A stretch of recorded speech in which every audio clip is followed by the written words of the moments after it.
estamos aqui. E eu fico feliz em ver cada um de vocês aqui conosco. Tempo chuvoso e muitos querem ir para a igreja, né?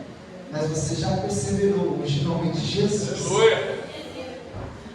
Versículo 12, no capítulo 12 dessa carta, diz assim: portanto, tornai a levantar as mãos cansadas e os joelhos desconjuntados.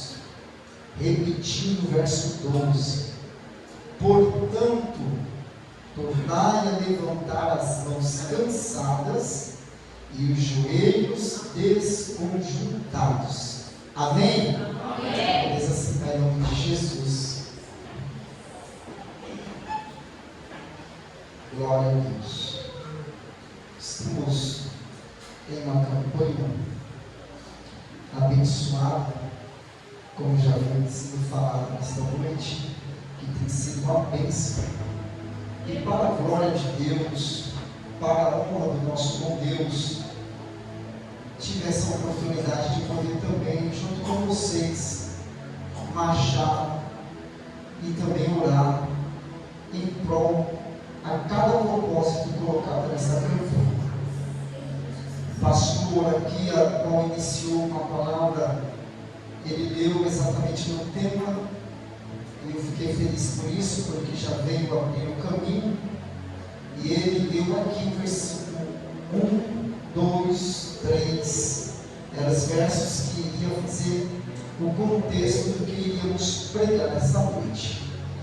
Temos aqui como tema principal os laços e embaraços, e nós iremos enxergar no capítulo 12 da carta aos Hebreus, que os cristãos a qual estava nessa época, ele se encontrava em extrema perseguição, e essas informações elas são altamente importantes para nós sabermos que a igreja aqui enfrentava uma tamanha luta, irmãos.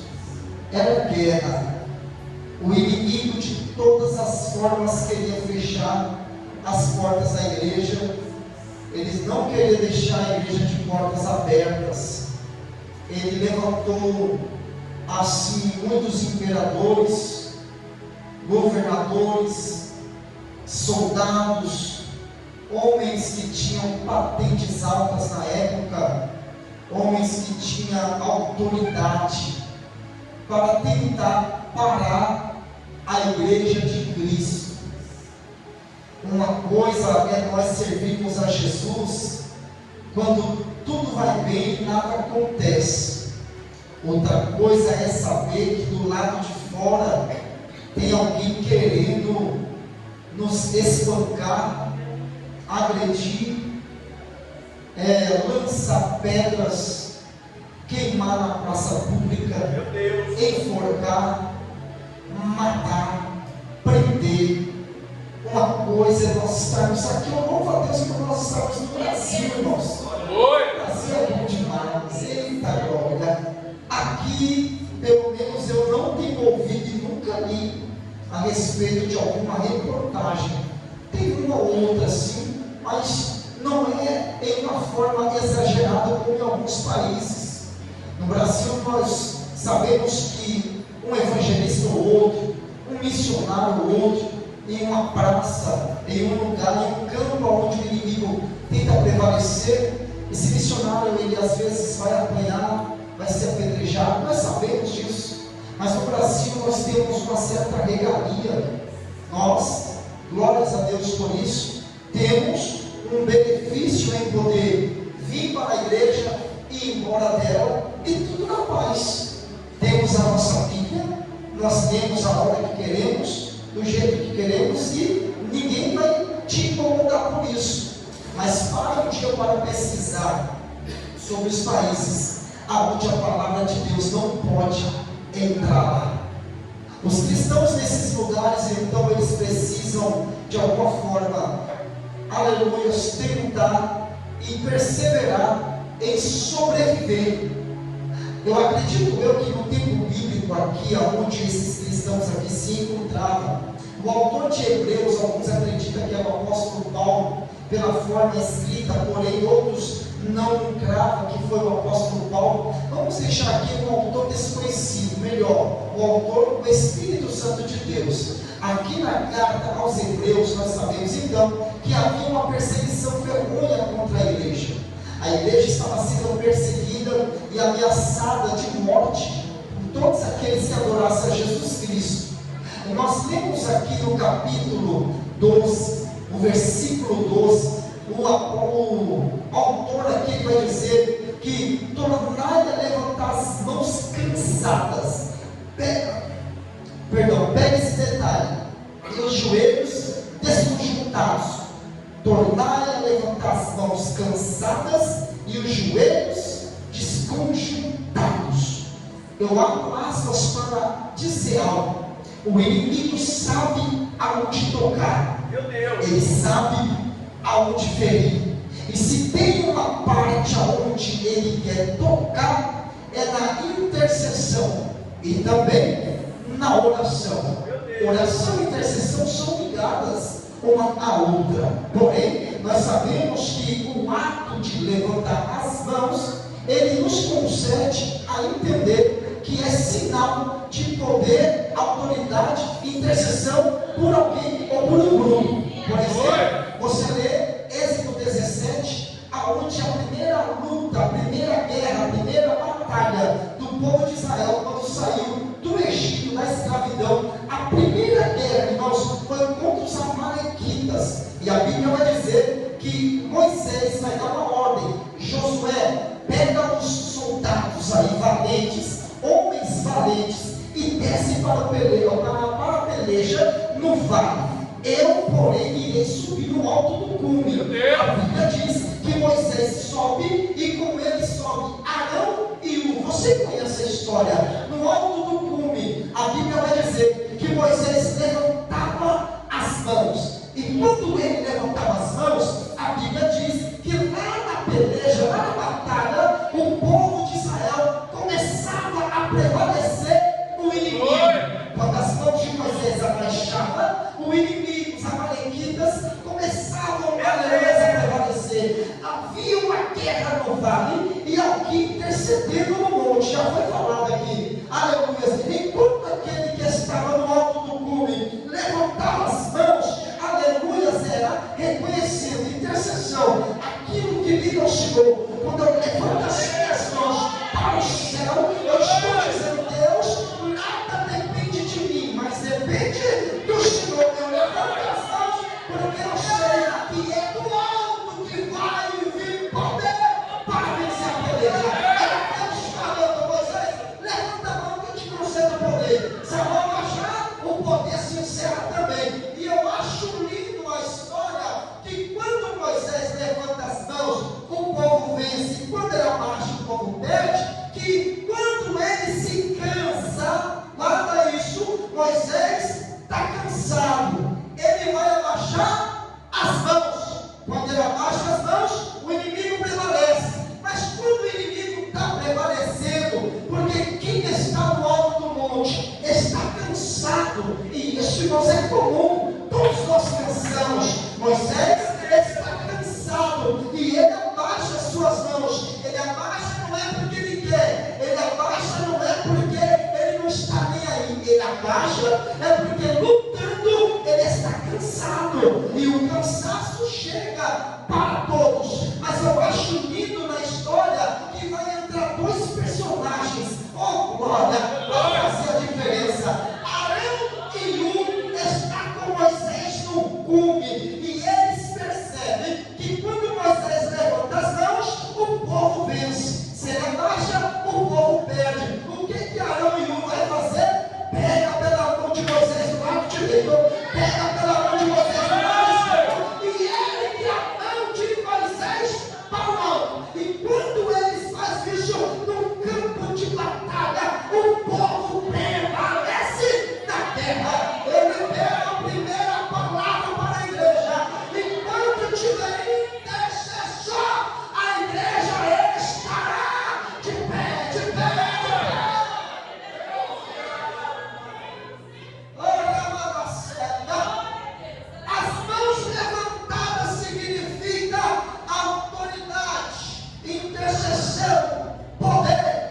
de mão levantada, o apóstolo Paulo diz: eu peço para que todos os homens levantem as mãos santas e intercedam por todos, sua glória. É de mão levantadas que Deus vai falar. Eu decreto a vitória sobre toda beleza que você esteja passando. É de mão levantada, igreja. O inimigo sabe tanto, meus amados, que quando tem intercessão com as mãos levantadas, aleluia, o poder desce, que ele fala: vou tocar das mãos. Vou ter, meu Deus do céu, estou sentindo Jesus aqui. Eu vou tocar aonde o poder está tendo acesso. É por isso que esses crentes aqui, irmãos, a expressão que o autor diz é: eles estão com as mãos pesadas, cansadas. Só que o autor está dizendo: tornai a levantar as mãos. De não baixa, ninguém vence, tem que levantar, irmãos. Ele vai dizer a segunda opção que o inimigo mais bate, mais fere: joelhos desconjuntados. Oh, glória! Nós podemos orar de pé, sim ou não? Nós podemos orar andando, sim ou não? Podemos orar até correndo, irmãos. Podemos orar deitado, sentado, de qualquer forma. A Bíblia não diz uma forma apenas uma de orar, não. Ela narra alguns homens orando de formas, diversas formas. Só que a de joelhos, meu Deus do céu, tem algo especial aqui. É de joelho que tem um significado de se prostrar perante alguém ou uma divindade. No caso da igreja, nós se prostramos perante uma excelentíssima divindade, o nosso todo-poderoso Deus. Quem está de joelhos significa: eu estou me humilhando perante ti. Meu Deus, tem gente pegando isso aqui. É um crente de joelho, ele está dizendo: Senhor, aleluia, eu fico de pé perante qualquer um, mas perante o Senhor não. Perante o Senhor eu preciso me ajoelhar. Já ouviu aquela expressão: mãe de joelho e filho de pé? É alguém estando de joelho e alguém que precisa ser salvo estando de pé. O inimigo sabe tanto disso que ele está dizendo: eu vou tocar nas mãos, eu vou tocar no joelho. Em outras palavras, é o inimigo falando: eu vou travar a igreja de interceder e também de orar. Mas eu venho lá brigar por um cupica para dizer para a igreja: está caindo por terra todo o levante de Satanás, porque esse ano de 2025 a igreja continuará prevalecendo. Quem levanta a mão para a glória? Ai, meu Deus do céu! A peleja que era travada. Ô, irmãos, abra aspas aqui só para eu explicar algo. Todos nós cansamos. Quem já cansou aqui, irmãos? Quem já disse um dia: nossa, não vou mais para a igreja, vou parar, estou cansado, estou fatigado, estou esgotado? Quem nunca aqui, aleluia, chegando dentro do seu quarto, da sua casa, não conseguiu nem mesmo orar? Tem crentes nos dias atuais, infelizmente, que não tem mais uma vida devocional e nem uma vida de oração. Nós chegamos na igreja, irmãos, e queremos orar alguns minutinhos aqui, mas ainda tem aqueles, e eu fui um deles hoje, que cheguei na hora que o culto já estava no louvor, e na hora do louvor eu não tenho acesso à oração, que foi a oração inicial. Só que uma coisa: todo mundo quer vencer guerra, sim ou não? Todo mundo quer vencer as batalhas, todo mundo quer que o céu se abra, mas Deus está falando através da minha boca que não podemos ficar dependentes só da oração de alguém. Meu Deus, só da oração do pastor, só da oração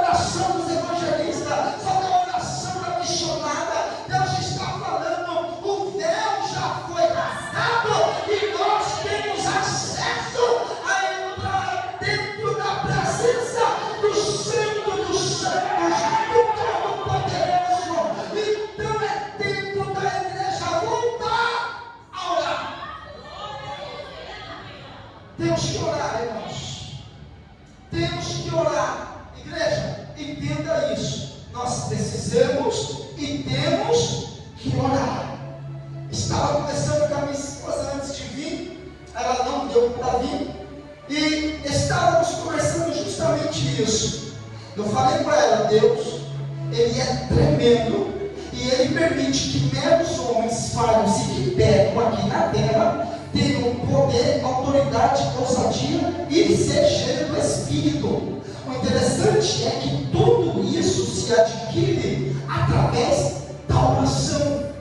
Eu preciso ter uma vida de oração para que a minha vida aqui nessa terra, ela não seja uma vida de devassidão, prostituição, de fornicação, de lascívia, de pecado. Porque qual é o mal da igreja, infelizmente, nos dias atuais? Uma igreja que não ora, que não lê a palavra, e na primeira prova que passa, ou para, desiste ou cai. E nós estamos vendo muitos disso. Eu também congrego, o pastor Osmar até já pregou lá, e nós tínhamos um grupo de jovens, irmãos, eram mais de 16 jovens, tudo uma benção, louvavam, adoravam, era congresso para cá, congresso para lá, só que o vento passou, e quando o vento passa, o vento não vem para brincar, irmãos, o vento vem para balançar de verdade.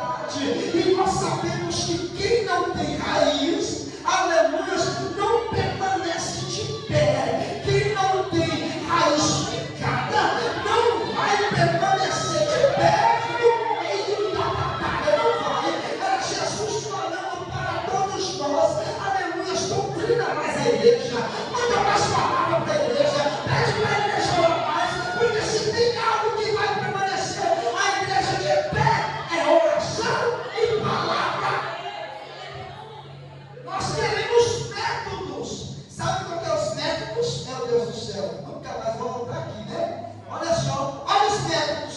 Vamos fazer, aleluia, um carnaval gospel para atrair o povo. Vamos fazer um baile gospel para atrair multidões. E eu olho para a Bíblia, eu nunca vi Jesus precisar fazer alguma coisa para que o povo viesse até ele. Eu vou baixar o nível, aleluia, porque possa ser que alguém fale: mas era Jesus. Não, eu vou falar de João Batista. João estava no deserto. Aonde que ele estava? Eita, não era num lugar como esse, ventilador para cá, ventilador para lá, olha a cadeirinha muito confortável. Não, era no deserto. E se você ler lá em Mateus 4, você ler lá em Lucas também, você vai encontrar que no deserto João pregava a palavra. E qual é a palavra? Recebe a vitória? Toma a chave de casa, de carro?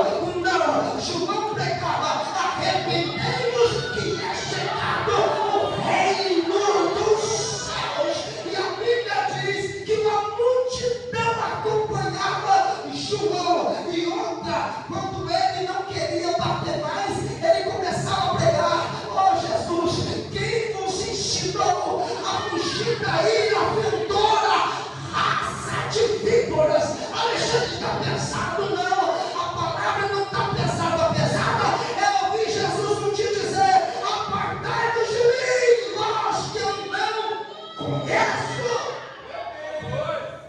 Irmãos, olha só, aleluia, não precisamos de artimanhas para atrair o povo, porque almas não precisam de atração, almas precisam de alimento.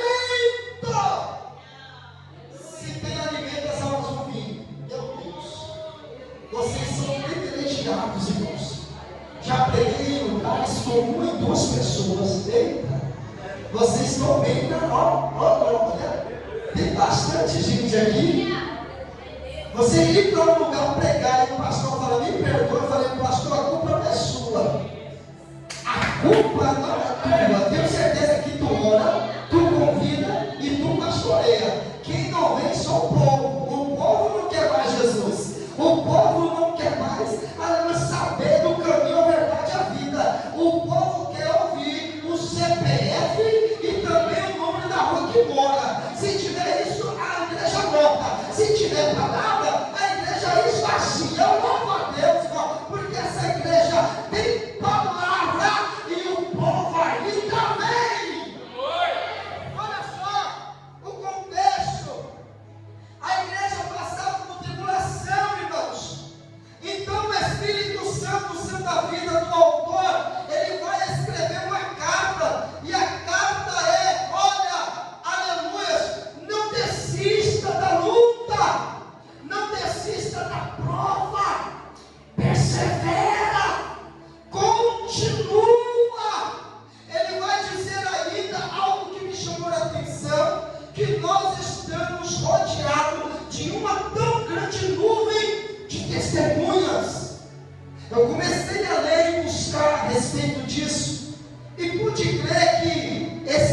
espiritualmente, irmãos, falando, você vai entender que nós não estamos sozinhos. Oh, glória! Nós estamos cercados por uma grande, eu falo até enorme, nuvens de testemunhas.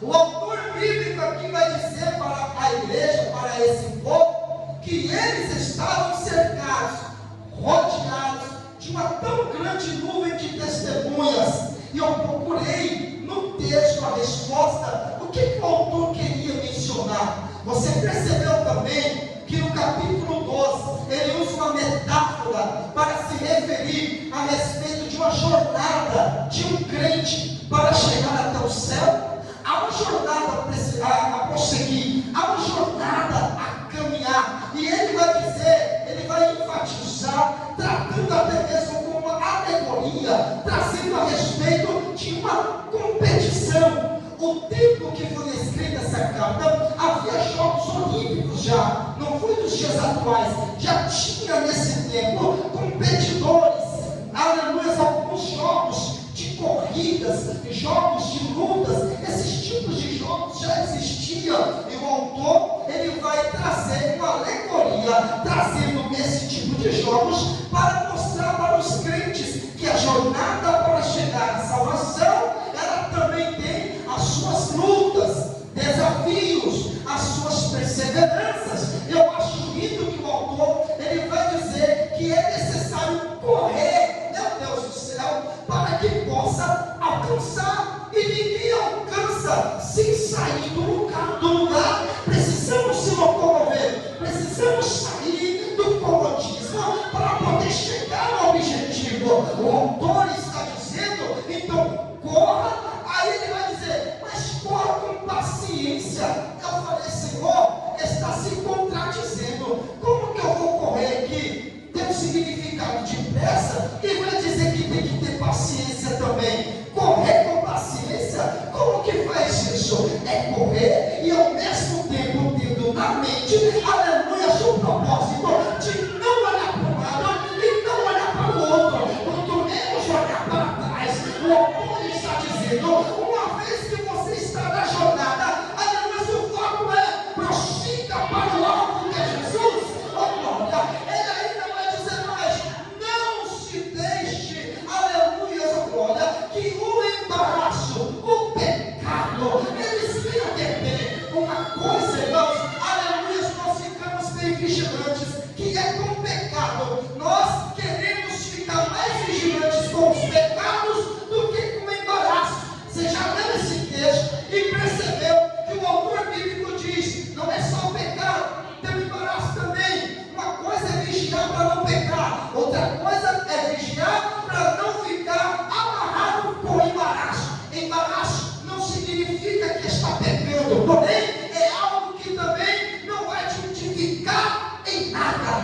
Embaraços, nós ficamos com glória constantemente nesse termo. Por quê, irmãos? Não é porque é pecado ou não que eu vou, aleluia, ficar parado, estagnado, entrelaçado nesse embaraço. Alexandre, melhora, explica melhor. O embaraço não significa um erro ou um pecado, porém é algo que tira o seu tempo de você estar passando com Deus, adorando, louvando, glorificando, exaltando, orando, lendo a palavra. Embaraço é aquele que vem para sugar o nosso tempo. Lembra do que Paulo vai dizer? Nem tudo, aleluia, glória, que me convém eu vou precisar praticar, nem tudo que me edifica eu vou precisar praticar. Porque Paulo estava dizendo, não é porque é pecado, eu posso fazer, mas eu não vou fazer porque eu vou perder tempo fazendo o que não é para fazer. Era Paulo dizendo, aleluia, muito embaraço nos dias atuais. Eu posso citar alguns deles. Há um embaraço chamado celular nos nossos dias. Eu vou bater essa tecla, porque esse embaraço que todos nós usamos, inclusive eu estou usando ele, é o que mais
se não tiver vida de oração, se não tiver vida com Deus, não vai chegar até o final. Meu Deus!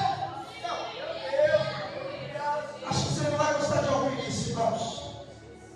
Como eu quero chegar na linha de chegada se eu não estiver perseverando? Quem já fez corrida aqui, irmãos? Eu também não, né? Glórias a Deus. Mas quem já viu uma corrida na televisão? Sai aquela multidão. Sim ou não? Isso é um monte. A intenção deles é chegar, depois de quilômetros corridos, na linha de chegada. A mesma multidão que saiu, não vai ser a mesma multidão que vai chegar. Porque no meio do caminho, uns cansam, param. Outros retrocedem por causa das dores.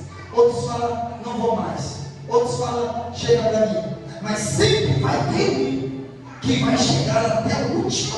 Oh, meu Deus! Ele chega cambaleando, mas chega.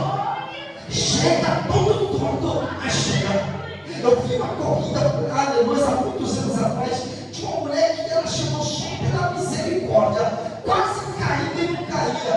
Quando ela passou a linha de chegada, chegou o pronto-socorro. Por que o pronto-socorro não chegou antes dela, aleluia, passar? Porque a corrida, a jornada, ela tinha que passar sozinha.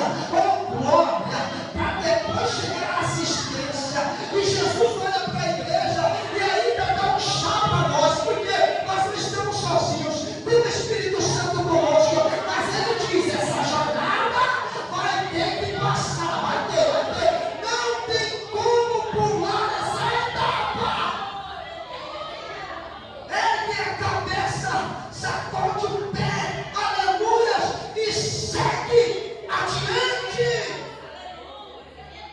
Eu vou parar porque meu amigo parou. Irmãos, por mais amizade que a gente tenha, não pare por causa dele.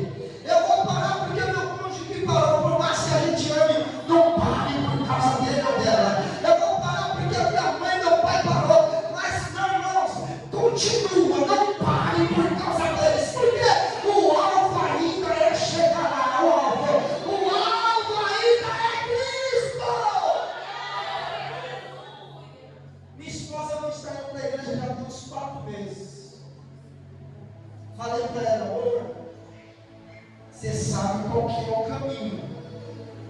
Eu te chamo para ir comigo. Todo sonho do pregador é ver a esposa e o filho aqui, como foi falado. E quando ela não vem para ficar em casa, o coração aperta, mas nós não podemos forçar ninguém. Uma coisa eu falei para mim dentro do cárcere ainda, em 2014.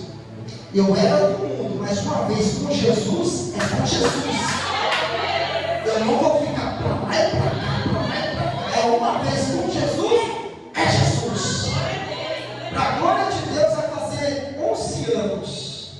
Tá, meu Deus do céu.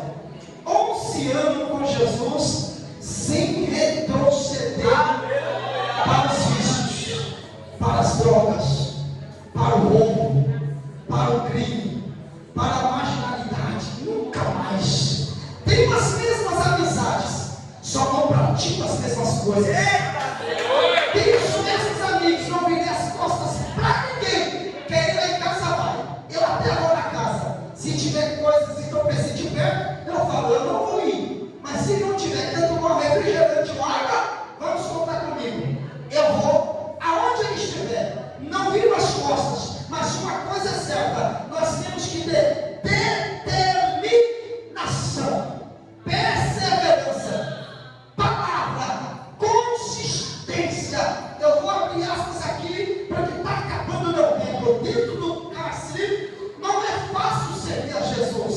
Eu não sei se alguém já passou, e glória a Deus se não, mas dentro de um cárcere, aonde o inimigo está prevalecendo, entre aspas, e é uma minoria aqueles que servem a Deus. E quando servem, muitos estão com máscaras, só se escondendo atrás da Bíblia, da cruz, da palavra, mas se escondendo não é pedindo perdão, se escondendo é com falsidade mesmo. É uma minoria. Você tem que ouvir, aleluia, o criminoso falar para você: olha o diabo falando, ninguém brinca com Deus aqui dentro. Oh, meu Deus do céu, um pastor fala é uma coisa, e o menino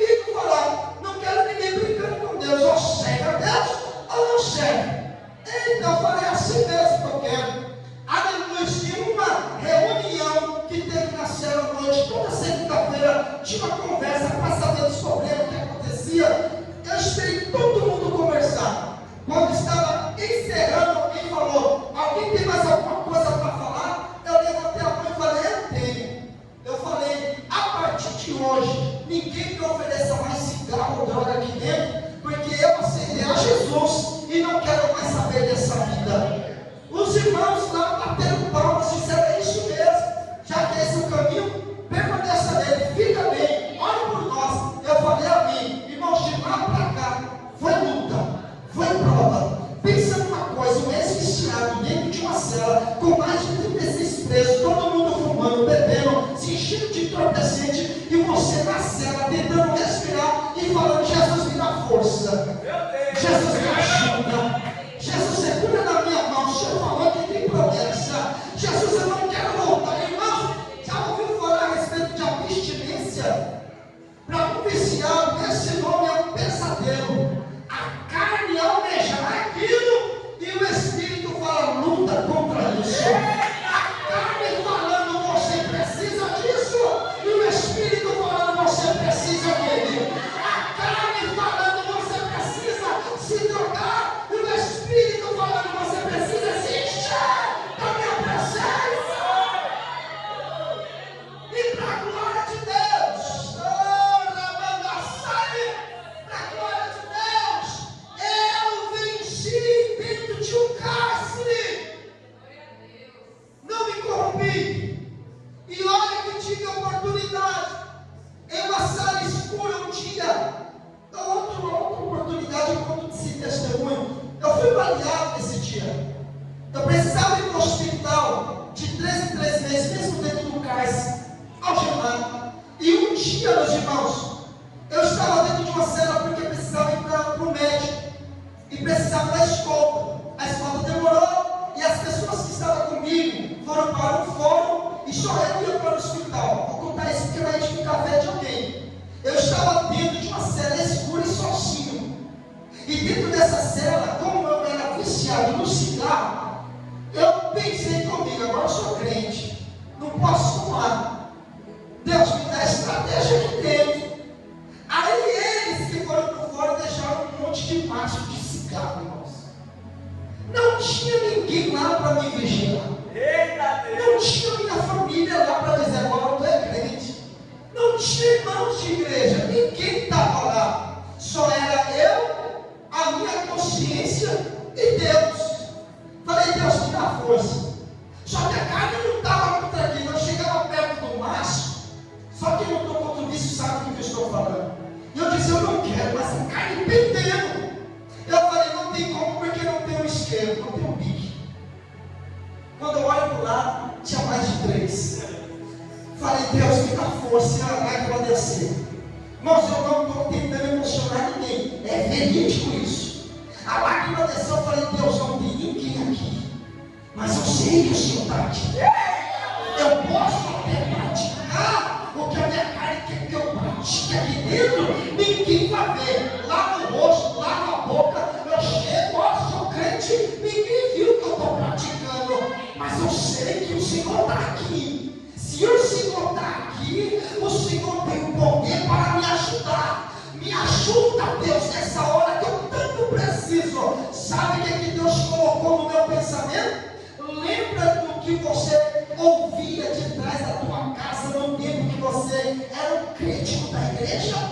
Eu falei: eu lembro, porque eu era um crítico, irmãos. Pensa no apóstolo Paulo, criticava os irmãos para tudo, queria fechar a porta da igreja. Mas eu lembro que atrás da minha casa, onde eu morava, tinha uma igreja pequena que ficava constantemente perseverando no louvor da harpa. E o mais que eles louvavam foi naquela cruz. Meu Deus do céu. Eles também cantavam: porque Ele vive, posso crer no amanhã. Eu não lia a Bíblia, não sabia nada de Bíblia, era recém-convertido, eu não sabia cantar nada, era só eu e o pensamento: Deus me ajuda. E daqui a pouco Deus me deu um refrigério, eu comecei a lembrar do refrão: foi na cruz, foi na cruz. Eu comecei a cantar sozinho, só pela lembrança que Deus me fez naquele dia. Sabe qual foi o resultado? Amanheceu o dia, os policiais me tiraram e levaram novamente para a cela, porque eles disseram: não vai ter mais médico, que não tem mais,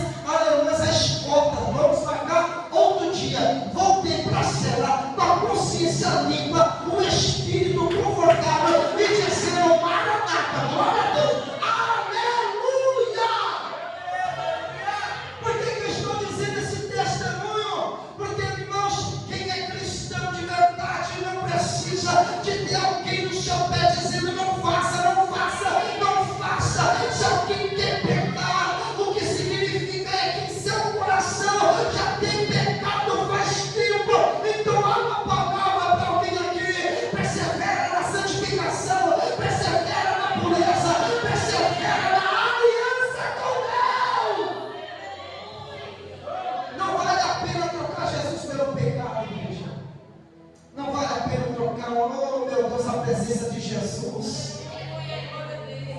por alguns momentos de alegria aqui nessa terra. Não vale a pena trocar o poder de Deus por entorpecentes nessa terra. Não vale a pena. No mundo nós dizemos: eu preciso beber para me alegrar, mas com Jesus a minha alegria não depende de nada e nem de ninguém, só depende dele. Levante a sua mão, eu sinto o céu aberto e a autoridade descendo, autoridade para vencer o pecado nessa terra, autoridade para vencer as bandeiras do inimigo, autoridade para vencer as adversidades deste mundo. Recebe autoridade, poder, ousadia. Ai, na canara, não vamos nos corromper, irmãos. Persevera. Nós estamos em uma corrida e nós temos Jesus como nosso maior exemplo. O autor falou: olha para Jesus. Meu Deus, eu tenho que olhar para Jesus. Esses dias eu vi alguém que saiu da igreja falando assim: eu saí da igreja porque eu vi que tem muitas falhas. Falei: meu Deus do céu, vai ficar ninguém mais na igreja. Eu saí da igreja porque tanta coisa errada lá. Falei: no mundo tem coisa certa. Nós estamos em um lugar onde vê exatamente os imperfeitos. Nós estamos em um lugar que eu posso chamar de caverna de Adulão também. Quem é de Minas já pegou, hein? Caverna de Adulão. Davi entrou para lá perseguido e foi para onde Davi estava. Os rejeitados, os que eram criticados, os que eram mal vistos. E quando entrou dentro da caverna com Davi falou: não é rejeitado, é soldado. Não é um sepultura, é soldado. Não é um criminoso, ele é soldado. Entra para essa caverna, olha, e aqui você vai sair soldado de Cristo. Para nós terminarmos aqui, eu já passei do ponto. Meu Deus do céu, olhe para Jesus. O pastor falou muito bem aqui uma palavra a respeito de quando Pedro desceu e olhou para Jesus. Pedro aprendeu tanto com Jesus o poder de olhar, que quando Pedro está indo com João, sentindo Jerusalém no templo, perante uma porta chamada Formosa, ele vai ver um coxo que era de nascença. Ele vai dizer: olha para nós. Nós não somos Jesus, irmãos, mas nós somos os representantes do reino na terra. O apóstolo Paulo, ele vai dizer: sejam meus imitadores como eu sou de Cristo. Então não há desculpa para nenhum de nós viver do jeito que quer. Tem gente que até fala quando pega o microfone: não olha para mim não. Irmão, nós temos que ter a ousadia. Olha mesmo, presta atenção mesmo. Porque quando eu falo não olha para mim, só olha para Jesus, eu estou falando: olha, não olha para mim, que eu vou fazer o que eu quero. E Jesus está falando: não. Eu vou olhar para o pastor, ele tem que me esperar no pastor. Eu vou olhar para o pastor Osmar e vou falar assim: eu quero ser como o pastor Osmar. Eu vou olhar para esse jovem cheio de Deus aqui, que eu vi como tem ousadia, tem que ser como esse jovem. Não é a nossa inveja, é imitar. Imitar o quê? A ação que ele tem de fé, a sua conduta, a sua postura. Eita, meu Deus do céu! Então, olha para mim mesmo, irmão, aleluia. Olha para o teu irmão que está do teu lado mesmo. Olha e se inspira em algo que ele pratica de bom pelo reino. Fecha teus olhos e não